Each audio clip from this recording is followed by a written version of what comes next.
Mga katrops, welcome back ulit kayo sa aking channel Sports React PH at ngayon na ay pag-uusapan natin ang naibalitang pagkuhapa ng Golden State Warriors kay Blake Griffin ngayong off-season. Pag-uusapan na rin nga natin ngayon dito sa ating panibagong video ang naibalitang ex-Laker na pipirma pa ng 2-year $4 million contract.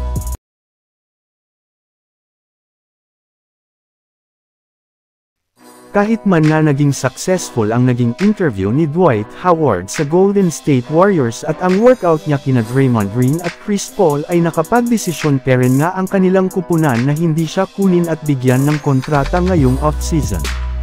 Kaya dahil nga dyan ay marami nang ang mga fans ng Warriors ang nagalit sa ginawang ito ng kanilang team dahil matagal na nga nilang gusto na makakuha ang kanilang kupunan ng isang legit na center katulad ni Dwight Howard na malugod rin naman nang tinanggap nito ang hindi niya pagkakasali sa Warriors matapos ang kanyang post sa kanyang social media account kung saan sinabi nga niya dito hindi nga siya magrereklamo at susuko sa mga challenges na ibinibigay sa kanya ng kapalaran. Subalit mukhang hindi rin naman nga mangyayari ang pangarap ng mga fans sa kanilang kupunan gayong ayon nga sa ibinulgar na balita ni Shams Charania ng The Athletic.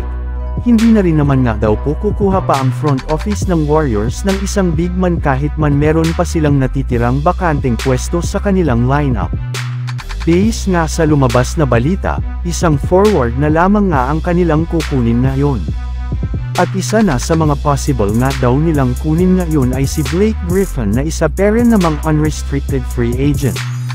Bagamat man nga tuluyan ng hamina ang kanyang laro ay maaari pa rin naman nga daw siyang magamit ng Warriors bilang kanilang backup small ball center kung saan magfa-focus nga siya sa kanilang depensa at rebounding. Samantala pumunta naman tayo sa ating sunod na pag-uusapan ngayon sa naibalitang ex-Laker na pipirma pa ng 2-year, $4 million contract.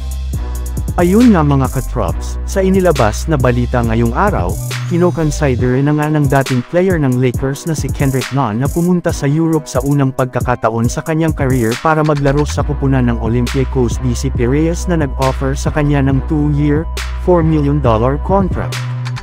Kung inyong ang matatandaan mga katrops, simula nga ng e-trade si Kendrick Nunn papunta sa Washington Wizards ay naging inconsistent pa rin nga ang laro nito na siyang rason bakit hindi na siya pinabalik pa at binigyan pa ng kanilang team ng bagong kontrata matapos siyang maging isang unrestricted free agent.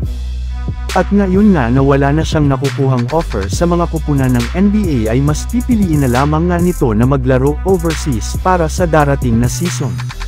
So yun lang nga mga katrops ang handog ko sa inyong storya ngayong araw. Sana nag-enjoy kayo. Please like and subscribe my YouTube channel Sports React PH para sa iba pang storya at update patungkol sa NBA. Kita-kits muli sa ating susunod na video.